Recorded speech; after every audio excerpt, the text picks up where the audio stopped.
Welcome, everyone, and thank you for joining the second Building Bridges webinar of the year. My name is Leila, and I'm part of the Building Bridges team.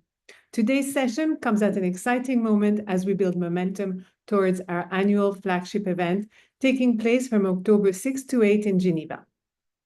The topic of food systems transformation and regenerative agriculture is becoming increasingly important across the Building Bridges community. Food systems sit at the heart of some of the world's most pressing challenges. They are a significant source of greenhouse gas emissions. They contribute to nature loss and biodiversity degradation. These environmental impacts are increasingly translating into material financial risks. At the same time, food systems represent one of the greatest opportunities for positive change, feeding a growing global population, supporting the livelihoods of farmers and rural communities, delivering solutions for climate, nature, and economic development together. We therefore hope today's discussion with our exceptional group of speakers will provide valuable insights, practical perspectives, and inspiration as we continue advancing the finance agenda around sustainable and regenerative food systems. It is now my pleasure to introduce our moderator, Zac Bleicher. Zac is the global coordinator of the new Agrifood Systems Accelerator. He brings more than 20 years of experience working at the intersection of social justice, climate action, and food systems transformation. His experience includes leadership and advisory roles within the Executive Office of the United Nations Secretary General, the COP28 UAE presidency, and the wider United Nations systems. With his deep expertise and global perspective, Zac is ideally placed to guide today's conversation. Zac, over to you. Oh, well, Leila, thank you very much for that very kind introduction. I guess we'll find out just how ideally placed I am or not over the coming hour, but it's really a pleasure to be here and to really these experts that we have around us gathered here today, I'm sure are going to take us through a really strong discussion that I'm excited to participate in. So again, thank you to everyone for being here, and thank you to Building Bridges for organizing this session today. And glad to have that you're all here, and I hope you're enjoying what's already a warm summer, depending on where you are, and we'll have an exciting discussion. So maybe before introducing our panelists, I'll offer you a little bit of a brief framing of my own. And put simply, global agri-food systems represent one of the most consequential investment opportunities of our time. With 673 million people facing hunger, 10 trillion US dollars in annual hidden costs from environmental degradation and health burdens, and agri-food systems at the center of climate adaptation and mitigation, the imperative for transformation is clear. But despite strong attention, greater understanding, and political commitment around the issue, the progress remains fragmented and chronically under-resourced. For example, only 7% of total climate finance is directed towards agri-food systems, despite its centrality to achieving global goals. Private capital and philanthropic contributions remain chronically modest relative to global public flows, primarily due to perceived risks and high costs of transition. But private investment in nature-based solutions and working landscapes has reached over $14 billion annually. And thinking about this opportunity, the broader global regenerative agriculture market size is estimated at about $14.5 billion, is projected to expand to nearly $50 billion by 2033. But what is regenerative agriculture? This can mean different things to different actors. And if we accept that systems approaches lead to better outcomes across different kinds of results areas, how can we work together in ways that enhance effectiveness, efficiency, and ensure meaningful returns? And that brings us to our panel. So as we've said, we've colleagues who are well placed to offer us not only additional diagnosis, but can share their perspectives and ideas on the prescriptions that different actors can use. And what we hope to do today is have a conversation and real dialogue among us and with you, the audience. So there'll be time at the end for your questions, and I encourage you to put them into the chat as they come to your mind. There's no need to wait until the designated time in the end. Please, if you're activated, please go ahead and insert. So I'll go ahead and introduce each of our panelists. I'll share a brief biography of each one, and then we'll launch into our discussion. So I'm pleased that we're joined by Fred Wernick from Claire Mondial. Claire Mondial is an independent investment advisor and fund manager established in 2010 by Tanya Heaveman and Fred to mobilize capital for the sustainable management of natural resources, primarily in agriculture supply chains and emerging markets. Claire Mondial advises leading global companies and family offices. And for example, their food securities fund celebrated 5 years recently. Fred led numerous investments in food systems, particularly in regenerative agriculture, benefiting thousands of smallholder farmers across Africa and Latin America. Mark Palahi is the Chief Nature Officer at Lombardo DA Investment Managers, where he helps shape investment strategies focused on nature, forests, and the circular bioeconomy. An internationally recognized expert with more than 20 years of experience, he previously served as the director of the European Forest Institute, strengthening links between science, policy, and business. He's also chair of the Circular Bioeconomy Alliance, launched by King Charles III, and has authored more than 40 scientific publications. Welcome, Mark. Sajwati Bora is Global Director for Regenerative Food Systems at the Nature Conservancy, where she leads efforts to advance regenerative food systems that are climate resilient, productive, and restorative for nature and people, with a focus on driving systems change at scale. With more than 20 years of experience across sustainable agriculture, rural development, and food systems, she's also held leadership roles at the World Economic Forum, the World Bank, and IFPRI, the International Food Policy Research Institute. And finally, we have John Mundi, who's the Director of Global Partnerships, Climate Finance, and Technology at the One Acre Fund, where he works to connect smallholder farmers across Africa with climate finance and emerging technologies. He has extensive experience in agricultural finance, digital innovation, and market access. And he's held leadership roles at the World Food Programme's Farm to Market Alliance and Mercy Corps' AgriFin initiative. He advises multiple agriculture finance initiatives and holds fellowships with Acumen and Imagine. So really an excellent panel, and I'm super excited to learn from each of your experience and benefit from your perspective. So to get us going into this, what I hope will be a dialogue among us, I'd like to invite each of you to answer a common question. And Sajwati, we'll start with you. Why is transforming food systems now such a critical priority? And what is holding progress back across both the development and investment perspectives? Thank you, Zach, and thank you for inviting me to be part of this very interesting panel. And I just want to start with the framing that every person in this webinar or everywhere will eat today, and every calorie and every nutrient we consume still depends on soil, water, and human stewardships. And these are systems, this is a system that cannot, no matter how advanced our technology gets, food remains fundamentally biological. And that makes our food systems both essential and also fragile. So food and agriculture sits, as we know, as Zach mentioned, at the center of climate, nature, and human well-being. And our current food system is a modern miracle. It's feeding more people than it has ever done before. It is highly productive, but it is also broken. Almost one third of greenhouse gas emissions comes from food and agriculture system. We know it is a huge driver of freshwater use. Almost 70% of our freshwater use goes for food production. It is a major contributor to biodiversity loss and land degradation. And what is also happening is that climate change is also making it really difficult to produce food. We know that research has shown that agriculture productivity is more 21% lower than what it would be without climate change. So what we are seeing is that the food and agriculture system is on stress, and we have created an agriculture and food system which is very highly extractive of nature. But the good news is that regenerative practices like soil health, water management, practices that are working with nature can and has proven that it is possible to have a food production system that heals rather than harms. And so your question of what is then holding progress back, and from my perspective, the biggest challenge is that we have created a food and agriculture system, a system of finance, policy, markets that are still optimized for focusing on short-term productivity gains rather than looking at long-term resilience. So what we are seeing is a system where farmers are being increasingly asked not only to produce food, but to be also environmental stewards. And they are being expected to carry the cost and risk of a transition to regenerative system.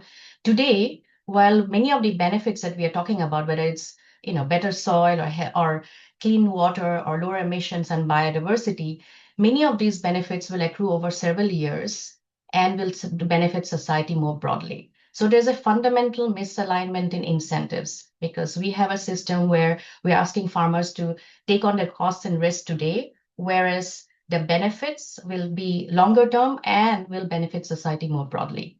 And that's possibly the most number one problem. And the second one is that we are still working in silos. We know that no single actor can solve this alone, but we see that development programs, investors, financial institutions, and even like NGOs like us are often working more independently, whereas what we need is, because this problem is so complex, that we need much more coordinated action. So I believe that these are the two really fundamental issues. But the good news is that we are seeing that there is opportunities when governments create enabling policies, when companies create the right incentives, and investors offer the patient capital, and we have organizations that work with farmers. There is a possibility to create more adoption and large-scale change. No, thank you. At scale. No, thank you, Jaswati. I think it'd be great to go a deeper dive into some of those examples of where you're seeing that success. I think as we advance through the discussion, and well heard that the incentives aren't aligned with the long-term resilience objectives that we'd like to see, and instead they're orienting farmers towards the short-term production gains. And there's policy failures in that. Too many organizations operating in silos. Mark, I'd come to you on the similar question, and I know that you've recently published an op-ed really actually addressing what's the scale of the challenge now, and examining some of what's holding back that progress. And I'd love to hear you share some of that. Thank you, Zach. Let me start by highlighting, as Swati mentioned, that the food systems are a main cause and a main victim of the nature and climate crisis. And we need to remember that during the last 5-6 decades, the mainstream approach to produce food, the so-called conventional industrial agriculture, has been based in the simplification of our landscapes and the use of extractive practices relying on synthetic inputs. Basically, we have replaced nature by synthetic inputs. But those same extractive approaches that we have been using are now resulting in the degradation of soils, farms, and landscapes. So our landscapes, our farms have lost the resilience to climate change and extreme events in a moment where extreme events are becoming more frequent and intense than ever. And this explains that in the last 5 years, more than 15 food supply chains have collapsed or have been greatly disrupted. You all remember 2 years ago, cocoa prices tripled. Last year, coffee prices doubled. We have seen in Europe, for example, in my country, in Spain, but also in Italy, how olive oil prices have been increasing in an unprecedented way. And this is the consequence of the compounding effects of nature degradation and climate change. So basically, our food systems have contributed to change the physics and the biology of the planet. The good news, as Swati was mentioning, is that we have the knowledge to create a new paradigm to produce our food systems. That's what we call regenerative agriculture. And just to add a bit of color on what regenerative agriculture means. Basically, it's an approach where economy and ecology are not any longer a dichotomy, but they work in harmony. Remember that ecology and economy both comes from the same Greek word oikos, which means home, our environment. Ecology is understanding our environment. Economy is managing our environment. You cannot manage what you don't understand. So basically, in regenerative agriculture, ecology guides economic decisions. Ecology delivers economic returns. And there are three principles that, in my opinion, define or frame regenerative agriculture. First one, minimize physical disturbances, minimizing tilling and maximizing the vegetation coverage of our farms so that plants can do what they better do, which is photosynthesis, transforming solar energy into nutrients. Second principle, maximize biodiversity and crop diversity, integrating trees, animals, intercropping, crop rotation. Remember, biodiversity means resilience. Biodiversity is the best way to address risks and regulate pests and disease. And the third principle is replace synthetic inputs by biological ones. And if you apply this at the right temporal and spatial scale, there are three very clear outcomes coming from regenerative agriculture. You reduce cost, less synthetic input, less machines, and you increase profitability on farm. And there is increasing evidence on that. And this becomes especially important now with all the geopolitical tensions resulting in high fertilizer prices. Second, You reduce risks because when you implement regenerative agriculture, you improve soil conditions, the water storage capacity. So you create a resilient system to droughts and floods. And third one, you reduce emissions, less synthetic inputs, less machines, and you enhance carbon sinks. So as you can see, it's a very holistic and elegant solution to address simultaneously the need to mitigate climate change and adapt to climate change and build resilience. No, thank you, Mark, and thank you also for sketching out what many people mean by regenerative agriculture, and both those, sort of what the three things that comprise it, and also what are those three principal outcomes that we can achieve by pursuing that. And I think again, it'd be great to get into some sort of examples where you're observing that in action, in the next part of our discussion. John, I'm going to come to you. It also might be good to work in a little bit of what the 1 Acre Fund model is and how you're, engaging directly with farmers and what you're seeing in terms of what's holding back progress and why you can confirm this is such a critical priority area. Thanks, Zach. So nice to see everyone here today. 1 Acre Fund works in 10 countries in Africa. We're serving 5.9 million smallholder farmers with less than 1 acre of land, with a bundle of inputs, training, market facilitation, and trees. And we've grown from an operation of serving 36 farmers in Western Rwanda and Western Kenya in 2006 to the scale model we have now. And so I guess we would argue, to answer the question of why now, why not before too? I think we certainly have always seen investing in food security, food systems with smallholders, especially in Africa, as the key to ending extreme poverty in our lifetime. And what we know from our own data is that extreme poverty is actually growing in many of the markets we serve. And by 2030, 9 out of 10 rural poor will be in Africa and will likely be farmers. And so why now is because if we want to end extreme poverty, we need to invest in farmers and at the first mile, at the farm gate. And we need to invest in them to grow more sustainably. What we're seeing also from our own research is that if we don't double maize yields in the next 20 years, we're going to lose 28 million hectares of forests and grasslands. And so I think from my perspective, this is both a poverty reduction challenge and a nature challenge.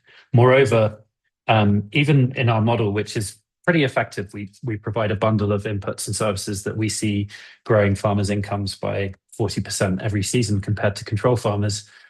Farmers are still eating 60% of what they grow. So this is a food security challenge at home, but also at the national level. 90% of the synthetic fertilizer in Africa is imported from abroad, but increasingly staple crops are imported from abroad as well. So when we look at national security, when we look at sovereign finance issues, et cetera, investing in smallholder farmers makes sense. And to Marcos and Saswati's good points, creating incentives and layers of regenerative systems within those approaches is super important to protect soil health and to protect nature. What we're missing right now is an investment model that connects global capital, which is there, to smallholder farmers who are perceived as very high risk, but are actually lower risk than you'd realize. So, for example, 1 Acre Fund consistently beats commercial repayment models within commercial banks. We average over 95% repayment for our credit package for farmers. Now, why is that happening?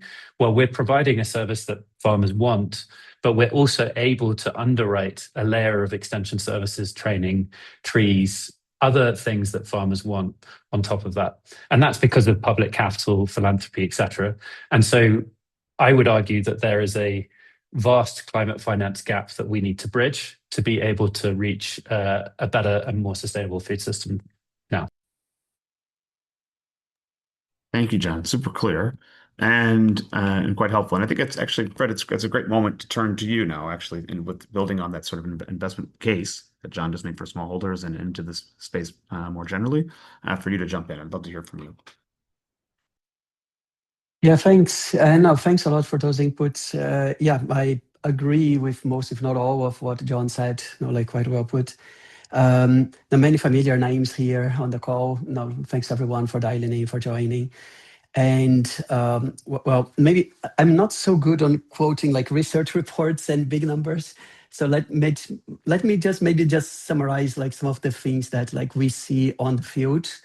Like we work like in our advisory side of the company, we work with some of the largest consumer packaged good companies in the world, like the consumer facing food companies. And then we work with the traders, the suppliers, exporters, those that are connecting those smallholder farmers that John mentioned with the international markets.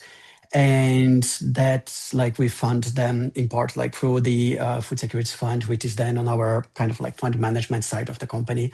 So, I mean, having this broader view of the supply chain, and maybe one of the failures is that very few people actually understand those supply chains and follow that. You have a lot of the financial sector just being asset-based, discounting contracts, discounting the value of collateral, not really understanding what is what. But anyway, many frustrations with the financial sector, like on how it works. But it's also interesting to see that we have the tools, we have the financial instruments that we need. We just need to use them properly, And so like this is some of the things that we do here, working with securitizations, working with fund structures, working with bonds. You can be so creative with fixed income, that we don't need to create a new financial tool. We don't need to basically create anything else. You can just use what is available and regulated and existed today in order to move that capital. One more maybe related to that on using what we have, I think as well, and I think that was also, like highlighted, like by Marcus, like it's been already mentioned, like in this panel that, I think we have to work with nature and not against it. The whole point of Regen Ag, like it's more like it's even better to call it environmental services because it should be something that is already part of the model, it is part of how you do agriculture. So how can we deploy like Regen Ag? How can we support that type of, accelerate this kind of program? To that, I mean, what do we see? Okay, going back to my first point, like what do we see in the market? We see some of those traders and companies already shifting the location of their supply chains.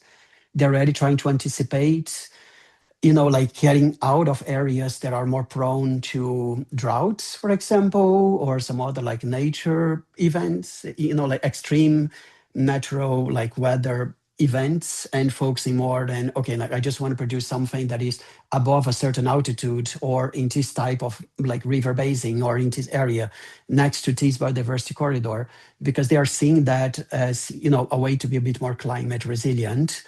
Areas that you used to plant tea or that you used to have coffee or used to have other things, like today is just no longer possible. So I think it is urgent because this landscape is changing quite fast, and you already see those producers like moving away and trying to address that, because in some cases it's even like too late to fix, or they feel that they could not get enough margin, enough return, or to justify that investment. The problem became a bit too big just for that supplier.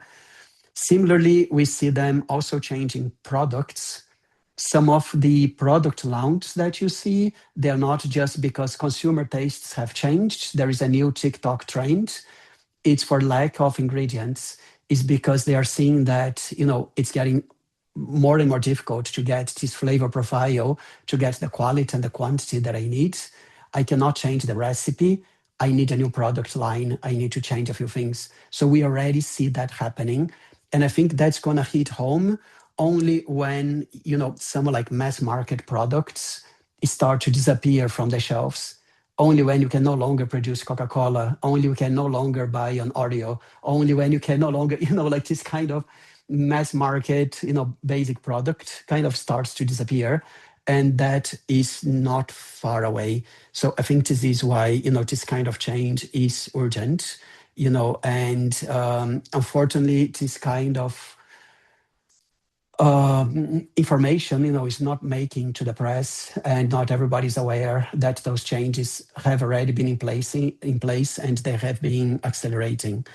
So yeah, I guess those are the main points. Could go into more details, but mindful of the time as well. So please, yeah. No, thank you, Fred. And I think that we're going to come back to everyone. It's super helpful, and I think you've taken us to a few good places there with your intervention. And I think actually what you're describing just now is breaking out into the media now. Then it wasn't. I think just a couple months ago we were hearing about what Reese's peanut butter cups were actually made from, right? And it turned out actually there wasn't very much chocolate in the Reese's peanut butter cup, and they had to revert to the recipe. And there's all sorts of supply chain and cost issues with doing that, right? And then what you're suggesting is that we might be hearing about that a lot more.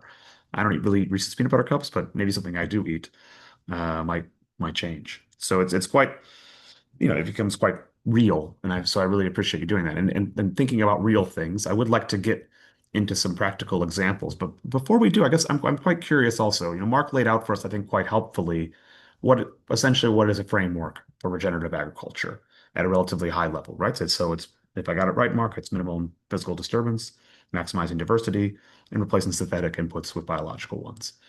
I'm wondering if the rest of you, would you more or less agree with that? Would you want to nuance that in any way? So just briefly, because I think it's a framework that what Mark described, I think intuitively makes sense. But is there something more, and can we all agree on that? And Mark, if you'd want to say something else too, please jump in. Maybe just to add one component, because I think Fred was touching a very important topic, which is the complexity of supply chains. And if you look back, zoom out, what has happened in the last 5-6 decades is we have simplified our landscapes and complexify supply chains. And as Wati mentioned before, we need a system level transformation of our food systems. We cannot change it from silos, So we have created very complicated supply chains with far too many intermediaries that are eating the margins, preventing value and capital flowing upstream, where farmers need to be implementing these nature-based solution regenerative practices. So looking now to the future, an anchor in regenerative agriculture, we need to complexify landscapes and simplify the value chains. I think this is in my opinion. So we need to start talking about regenerative agri-food systems, regenerative food value chains to be able to really make this capital flow upstream and to provide the margins that farmers require. So basically by simplifying, vertically integrating value chains, we will be able also to better identify and share risks and reward outcomes, to increase the transparency, traceability of agricultural products. So in my opinion, is a two-dimensional approach, the horizontal landscape and the vertical, the supply chain, but the transformation needs to happen together. Otherwise, it will be very challenging to deploy capital at the landscape level unless we are able to reconfigure the supply chains.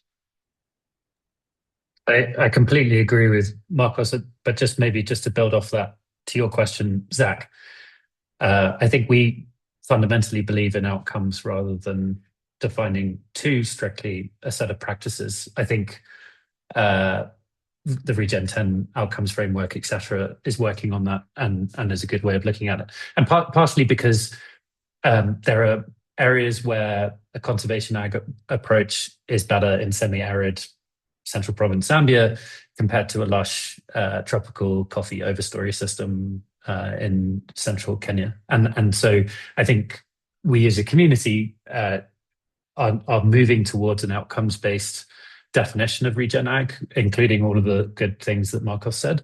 But then also to Marcos's point on outcomes-based supply chain reconfiguration and finance, that's where ultimately we need to move towards, is being able to finance those outcomes within those bundle of practices. And maybe others have a view too.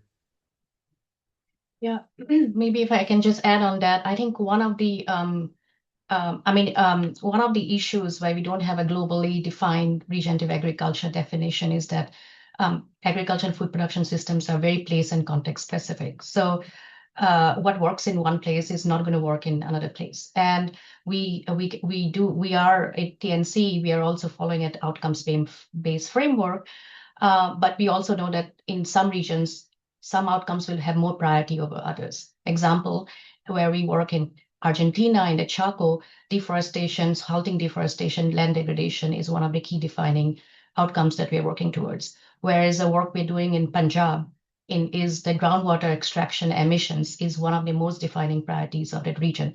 So based on that, like the kind of practices that we are focusing on, what kind of work that we need to do, that sort of shapes it, like the context and even the socio-economic and cultural context. And then secondly, I just want to also emphasize that regenerative agriculture is a transition, it's a process. There's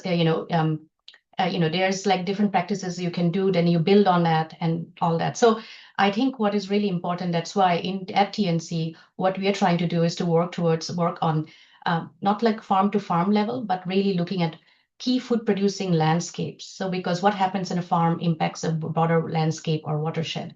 And so using landscape as an organizing principle, we are trying to see how we can sort of work on creating sort of an adaptive learning process because, as we know, this is again a transition, a process. So, so learning and having a learning model and ensuring like working on a landscape level gives us also an opportunity to really create sort of scalable solutions so that we can bundle, say, public, philanthropic, and private capital and create sort of a scalable model instead of like more disconnected projects. So those are the two key points that I'd like to make. No, thanks. And then, Fred, I don't know if there's any other quick word you want to add about how you think about this, applying this regenerative framework. And even you alluded to really what we also need are better policies.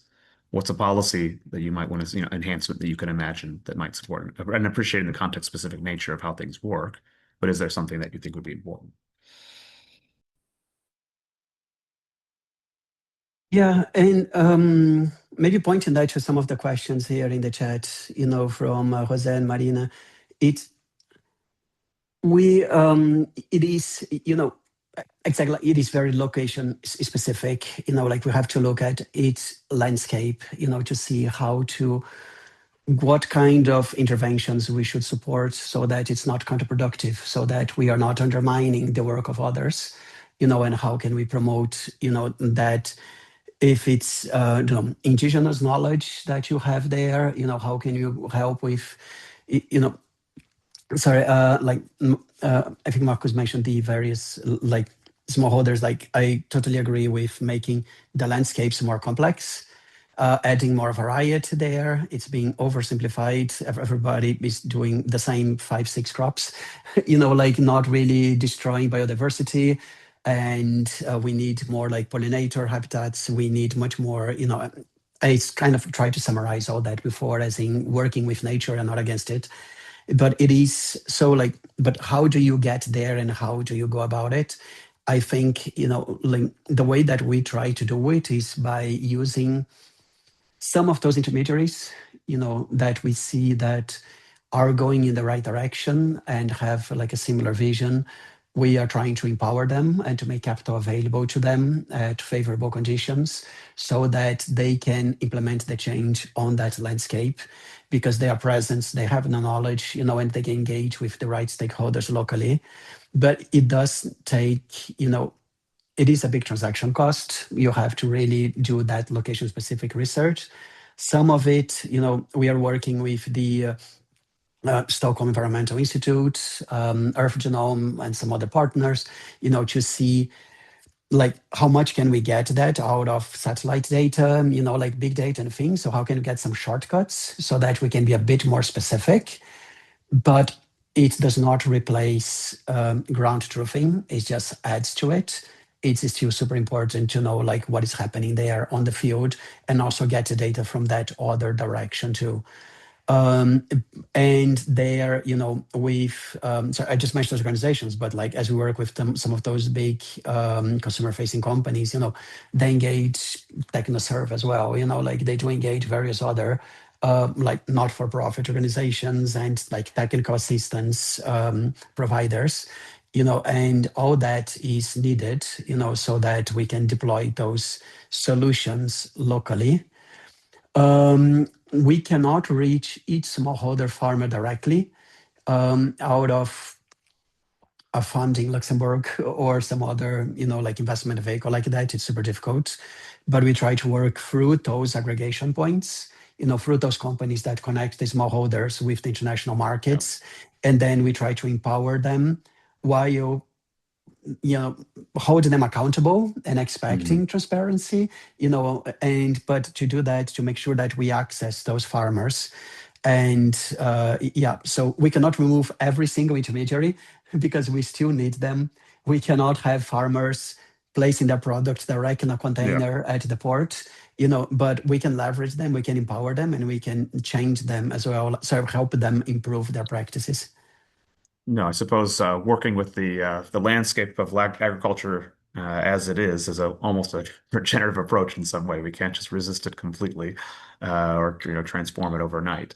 So it'd be great if we could spend the next 10 minutes. It'd be great to hear from each of you maybe one sort of practical example of what we're talking about in your work. And so we've got about 10 minutes. We want to make sure we leave time for discussion at the end. I'll mix up the order just for fun. And also thinking about the chat, Marina asked a question around this also, Fred, you were just speaking to this a bit. How do you manage the transaction costs versus the benefits of working with smallholders? So John, why don't we start with you, actually? Give us an example, and I know that your work focuses on smallholders directly. Thanks. I think there are several examples that are nascent in our work.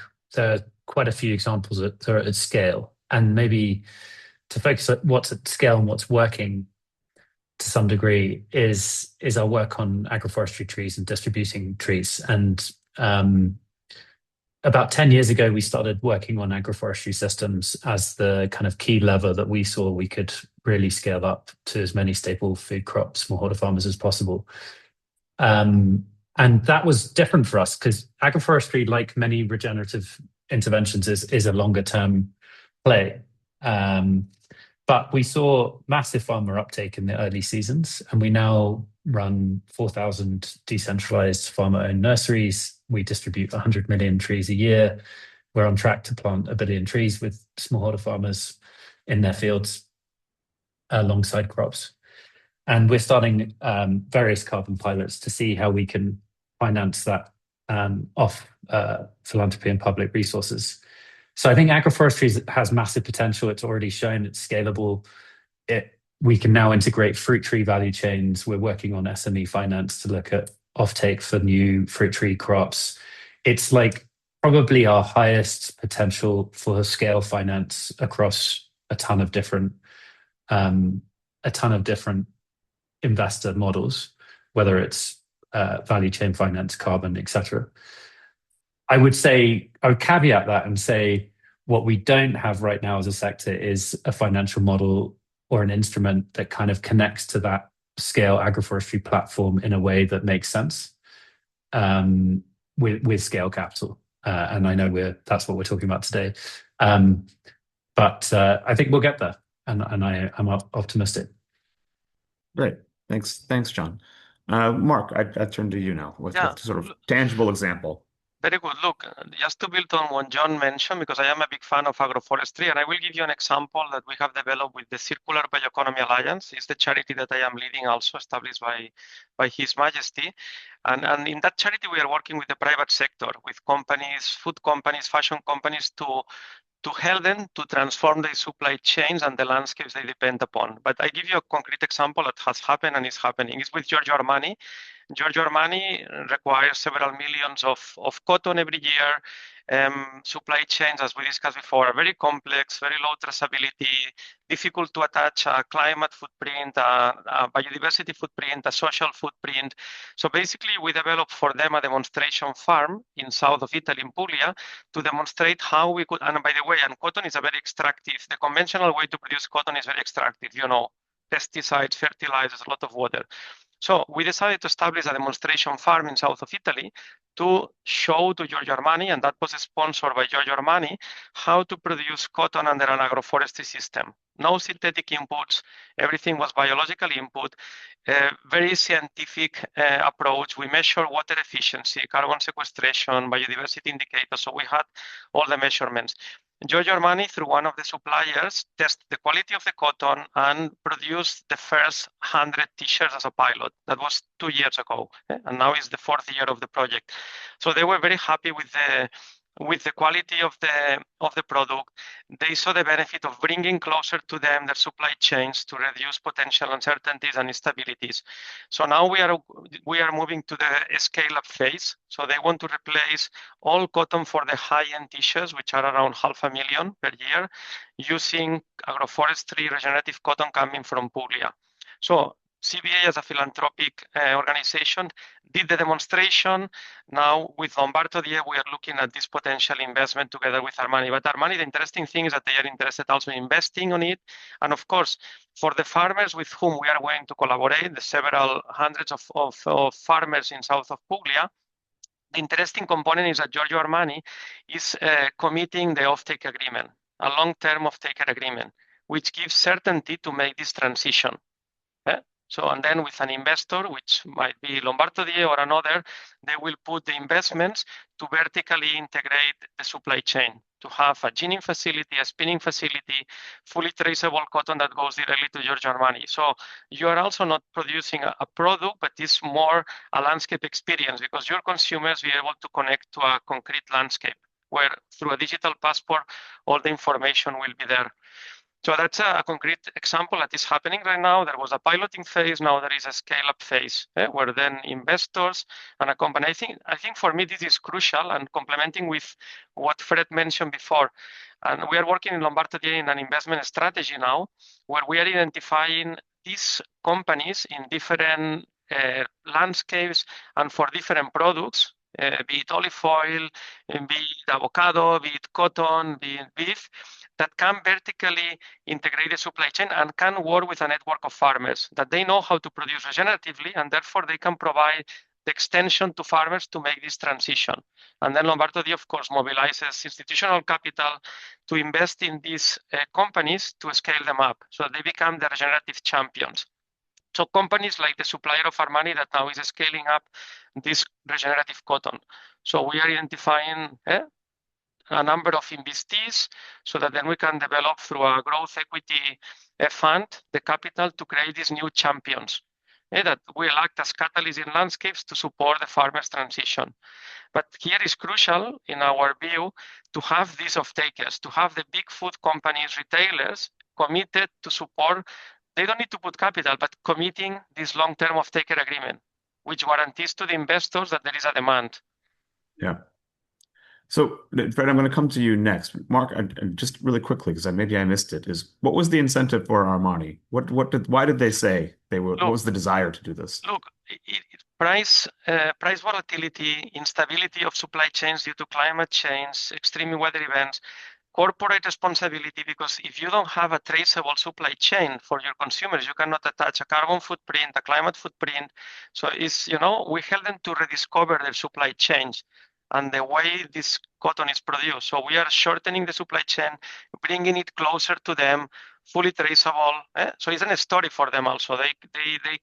They are creating a narrative in addition to have a very good product that they are more under control of each. So.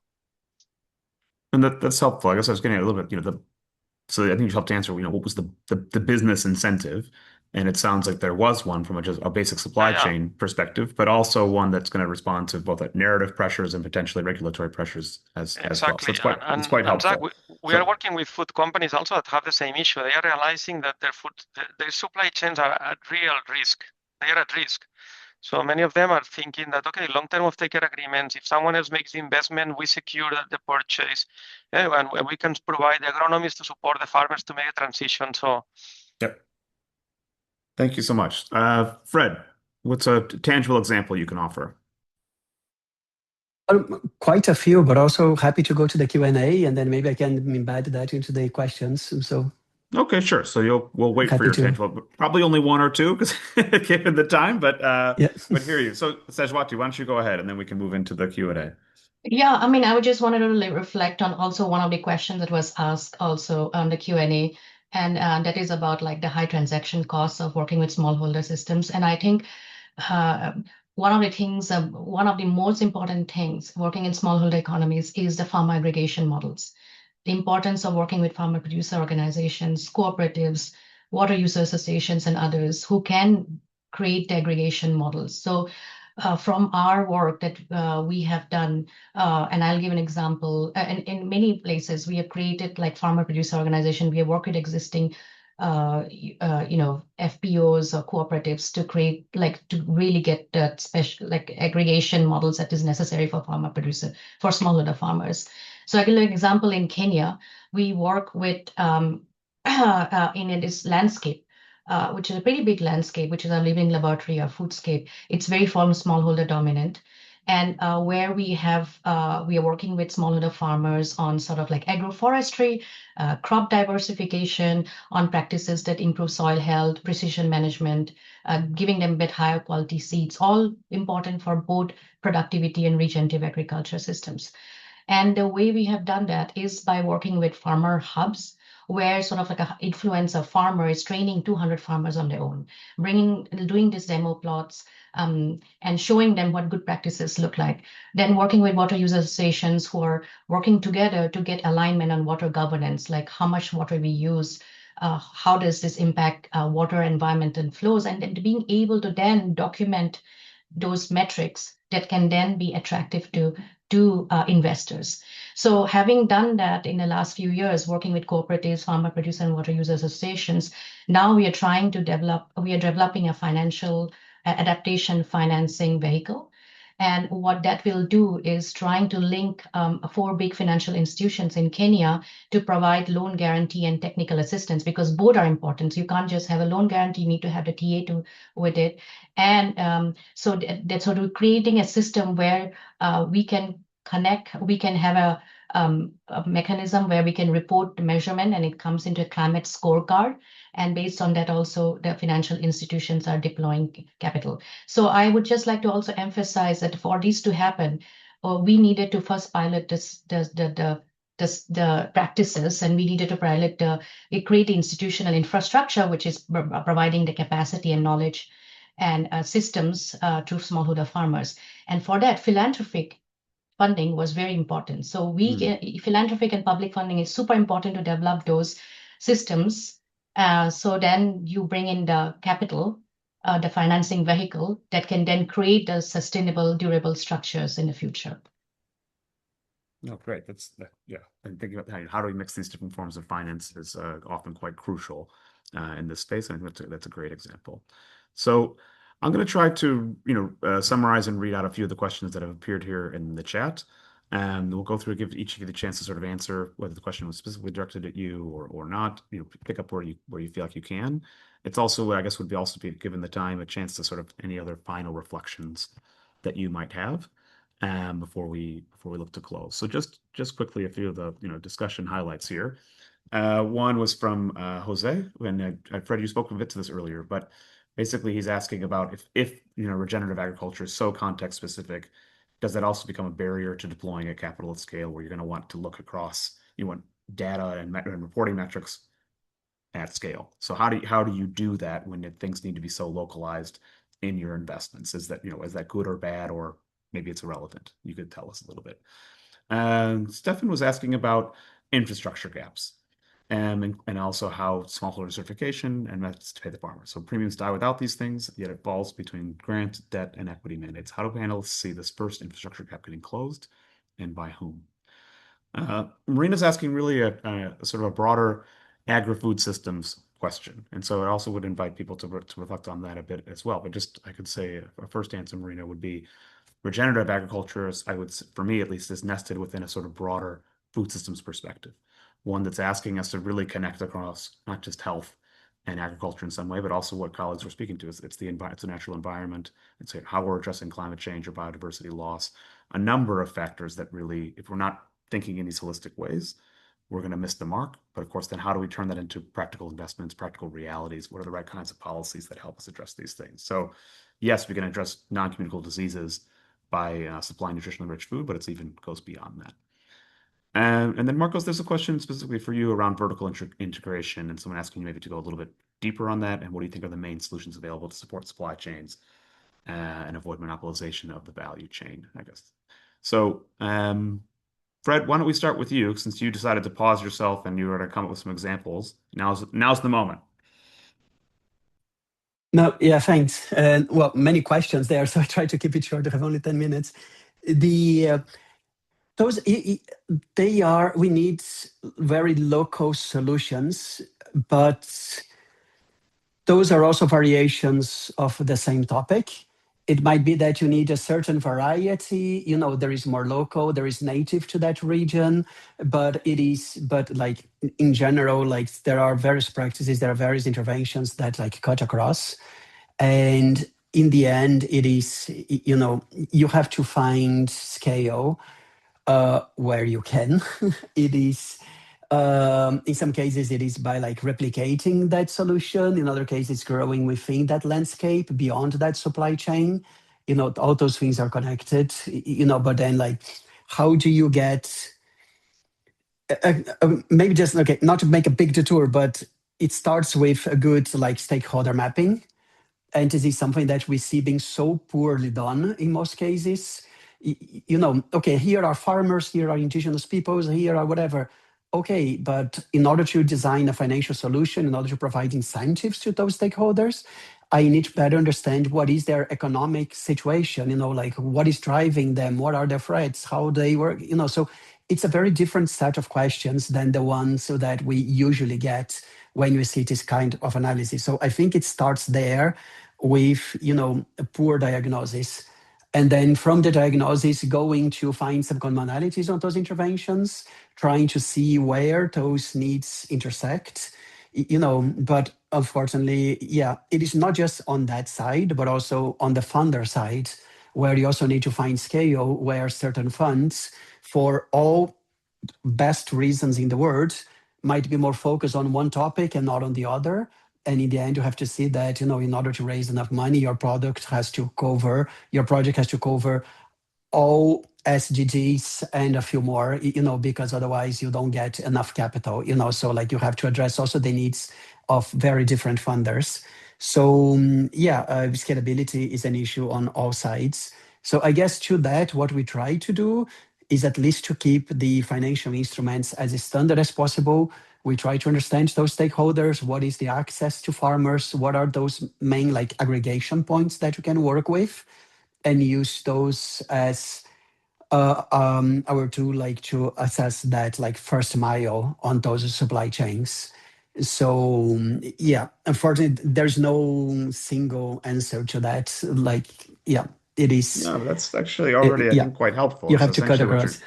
yeah, and what you're saying is actually, while the context is unique and requires specific application of tools, there maybe is some common approaches to understanding that context and then being able to identify what the next steps are going to be. And so that's where maybe Yeah. some of the common results can come from. So I think that's actually an important insight. Yeah. So thanks In for a that. way, like each child is unique, but you still have a classroom and they all learn, so like, Yeah. how do you go about aggregating different things and bringing different needs, like towards a common group or providing a solution? So it's not that complicated, but yes, but you cannot just plant a single type of tree across Africa and expect that that's going to work. Yeah. No, like, yeah, you have to be more specific. You have to be, yeah. No, thanks so much, Fred. Sajwati, why don't we go to you? Yeah, I would love to answer the question on the connection between human health and environmental health, because we just published a paper, which I'll put in there, where we have documented some really great, interesting research on how regenerative practices, including for crop and livestock sector, has huge positive health impact, not just on non-communicable disease, but like on drinking, on water quality, on air pollution, on pesticides exposure.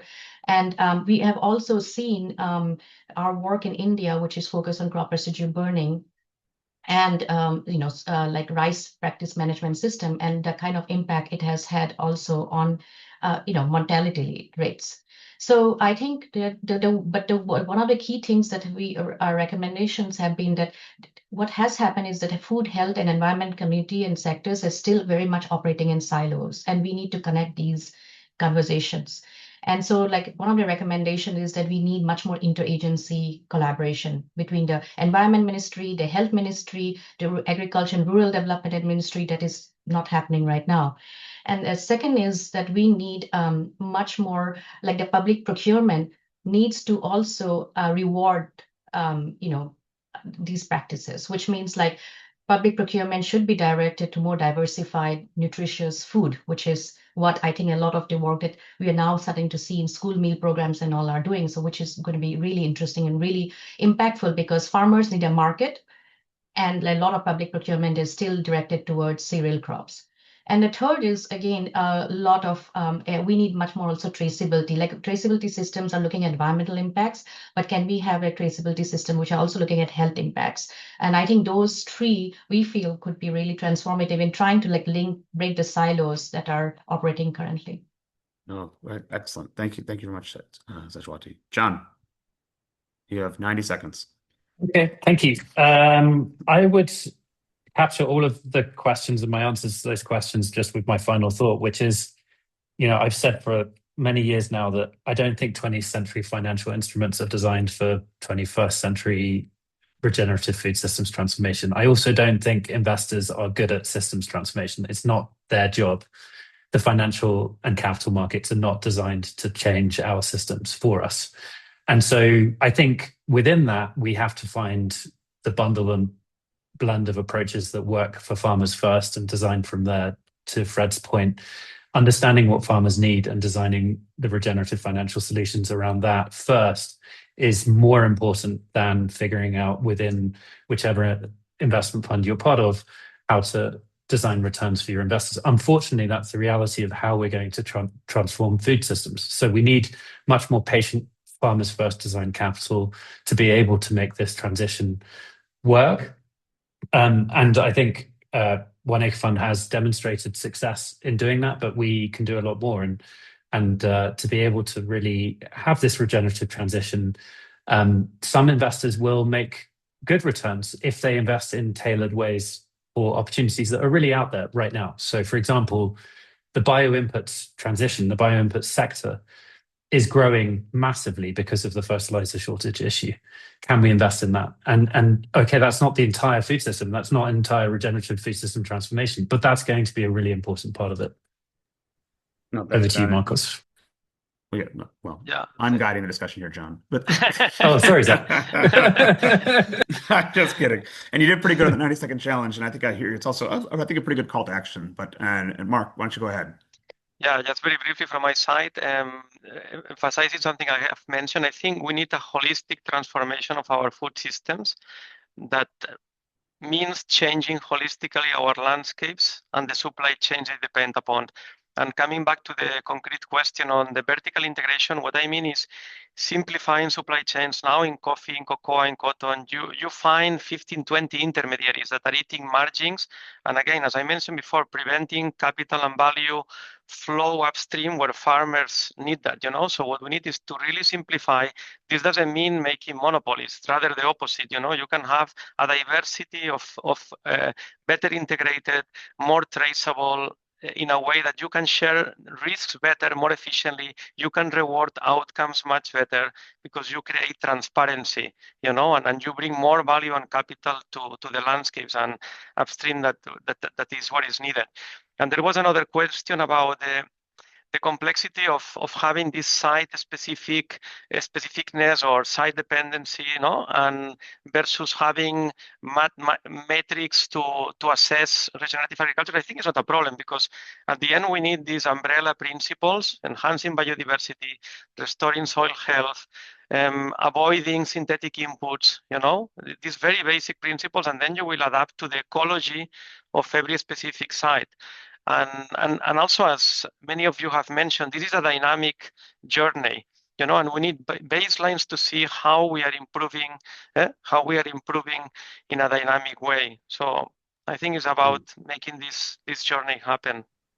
No, thank you. Thank you so much to all our panelists, and thank you to all of you who joined us.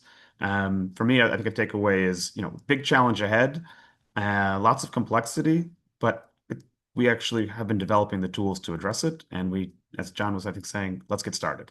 And it's going to look different in different places, but let's move. And I think that these actions can add up to something that's a true transformation. So this has been really exciting for me, and really thank you. I'll turn it back to you, Leila, to close us out. But I want to thank you, Building Bridges, and also Twee and the team that also behind the scenes that made this discussion happen. Thank you very much. Well, thank you. Thank you to all of our speakers for sharing your insights, expertise, and perspectives on the opportunities and challenges surrounding food systems transformation and regenerative agriculture. And thank you, Zac, for your expert moderation of today's discussion. Most importantly, thank you to all of you in our audience for joining us and contributing your engagement and questions. As a reminder, our annual flagship Building Bridges conference will take place in Geneva from 6 to 8 of October, bringing together leaders from finance, international organizations, business, government, and civil society to drive action towards sustainable finance and the SDGs. The program is now available at buildingbridges.org, and there are already a number of sessions on food systems and agriculture. We encourage you to explore the program and register for the conference. Join us in Geneva this October. Thank you once again to our moderator, our speakers, and our audience. We look forward to seeing many of you at Building Bridges 26. Thank you and have a wonderful